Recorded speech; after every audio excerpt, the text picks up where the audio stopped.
Alright guys, welcome back for episode 3 of the Ninja Way. That's my Nindo! Spoiler alert, I swear I get the worst grades on this. C's out the board with this, man. Like, damn, can I get a better grade than a C? Anyway, we've got the crossing at Iga, I believe is the third mission is what it's called. Yep. Oh no, crossing Iga. Just crossing Iga. That's what we're doing. Iga Ninja, crossing Iga.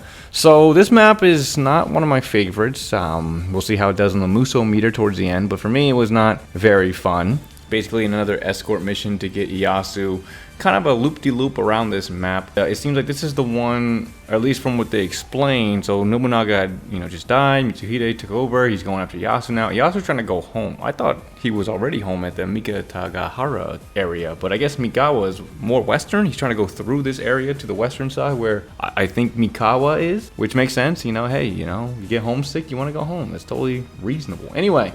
Jumping into the battle here with Hanzo, my setup was pretty much the same as before. I haven't got any better weapons or anything, so we're jumping straight into the battle here. Interesting first cutscene. It was not too bad. I like that there's some action. There's things that we can really connect to and see right when the battle starts. So that's really cool. We get a nice little setting of what's going on here. We got Yu talking to Goemon.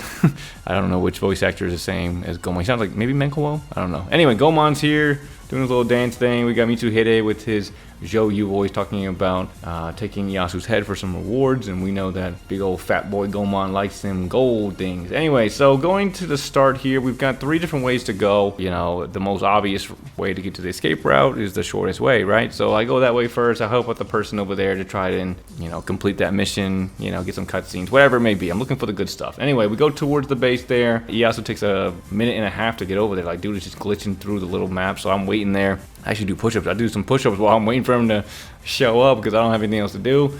Ieyasu finally shows up. He says escape route is not the right thing. I should have known that. The longest way is always the best way. I'm sure some people can agree to that. Anyway, we're going up to the middle now to see how things are going. Take the middle base down and clear everything out so that way he can go another direction. And the one thing I did not like about this base is the fact that every open door, or every door that looks open, every gate that looks open is actually closed. So after we clear out the base here, I spent some time looking around thinking like maybe I can jump up and sneak around like a little ninja because he's got the ability to do that, right?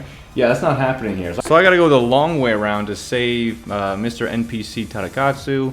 We go around, we save him, we open the gate, and I'm like, I guess there ain't much else to do now except to clear out more enemies. The side objectives or the little escape route thing disappeared. So I was like, alright, well, let's go towards the enemy. Let's go towards the middle since there ain't much else to do besides fight. We get to the middle here, some ambushes pop up, good stuff, take him down, no big deal, open up the gate, and then we find Mr. Goemon. So him and Goemon, or Hanzo and Goemon, have a little bit of nice dialogue with each other. There's also some interesting I forgot about these interesting ninjas that they have, the wind ninjas. Those are some annoying dudes, man. They'll be flipping all over the place trying to get you, so definitely watch out for them. But fighting Goemon, taking him down, he was a pretty tough cookie, he was hanging on by a thread at some point, fighting pretty hard, and eventually beat him and he goes away. Then we go up to the north, we help out one of our guys, Yasumasa Sakakibara. He's fighting against Mr. Magoichi, and we get a nice little cutscene here. It was pretty cool to see this as well. Hanzo versus Magoichi, he's doing a little gunshot fire, and Hanzo's like, nope, got that teleportation jutsu coming out, body flicker movement, you know what I mean? So we end up fighting Magoichi and all of his people. He's got some interesting looking guards with him. That was pretty cool. I like the variety of the different ninjas that they have in Samurai Warriors. It's not so simple, I guess, compared to Dynasty Warriors. There seems to be a lot of really different people, but I guess, Dynasty Warriors has a good variety as well. Anyway, Magoichi, we fight him, we take him down. He actually gets killed, which is crazy. He gets the death animation and sending out a nice poetic line before he falls down. Too many women, so little time. You're goddamn right. We end up clearing the area. Ieyasu is joining up with this guy. That's what our objective was. And then this task force shows up, and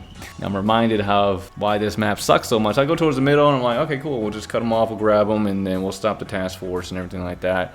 I assume it's for some fire attack or something. When I see task force, I think Dynasty Warriors, and I think fire attack. That's usually what happens. Anyway, we go towards the base in the middle again, and the gate to get to them easily is, closed, and I should have known better. But then I go down to the bottom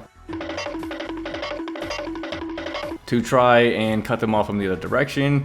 and that gate was also closed. So, you know, just wasting my time walking back and forth. You know, Hanzo definitely getting his cardio in. Anyway, we go back up to Ieyasu. We continue to push with his escape route and help him out. Mitsuhide, I believe, pops out. I believe that is that the task force thing. I was like, okay, that's fine. That's nothing too crazy. It's just Mitsuhide. We're good. So I end up going down there, let Ieyasu do his thing. I fight Mitsuhide for a little bit, but Ieyasu ends up crossing the finish line before I can have my climactic end with Mitsuhide here, and that'll be the end of the stage. It took me about 20 minutes to beat this one just because there's so much running around going on. I had to figure out where to go, and everything was like closed and just going back and forth and all that stuff. And we went to get the victory, and Hanzo looking good in his pose and everything like that. And yeah, you know, I get my C rating, and I get a couple of new items. I get a 30 level or 30 power weapon with a ×8, which means, does that mean I get the C5s and stuff now? We're going to try it out in the next stage here and see how Hanzo feels. Speaking of feeling up on Hanzo, we've got his Musou Meter coming up. So his power, I felt like he was still around the same. He's still got a little stronger because I'm getting strong with the character. You know, I'm getting more XP every time I play and everything like that. So he's still around, you know, 3, 3.5, nothing too crazy. I want to see how he feels in this next one when he has that new weapon. He's probably going to be up in that 4 or 5 range, which is going to be great. Strategy for this one, I can see myself doing better just knowing which path to go first instead of the one on the short side, and obviously the task force, and knowing which gates not to try to go through. I can see myself doing a little bit better. In terms of strategy, I'm going to give it like a 1.5, because strategy is also implying how much I like the map. I don't like this map. This map was not fun. It was, you know, alright, I guess, but it wasn't very fun in my opinion. So I get a 1.5 in terms of enjoyability and the strategy all in one. Drama, I like the Magoichi in the Hanzo cutscene was really cool. The beginning one was wasn't anything too crazy. I give it like a 3. I think the Magoichi cutscene was awesome, and it balanced out the other one. They had the moments with Goemon and everything like that. No, I give it 3.5. I'll give it 3.5 because I had some good moments there too. That's fine. Don't mind that at all. Moving into the final one of personality here. I don't know. Hanzo's still the badass character that he is. There's no arc really for him that I'm seeing, at least 3 stages in. He's just the still badass shadow warrior, and he's just gonna murk anybody that, you know, gets in his way and everything like that. So I would give him a 4 just because he's at least consistent. You know, I'll give him that. I give him a 4.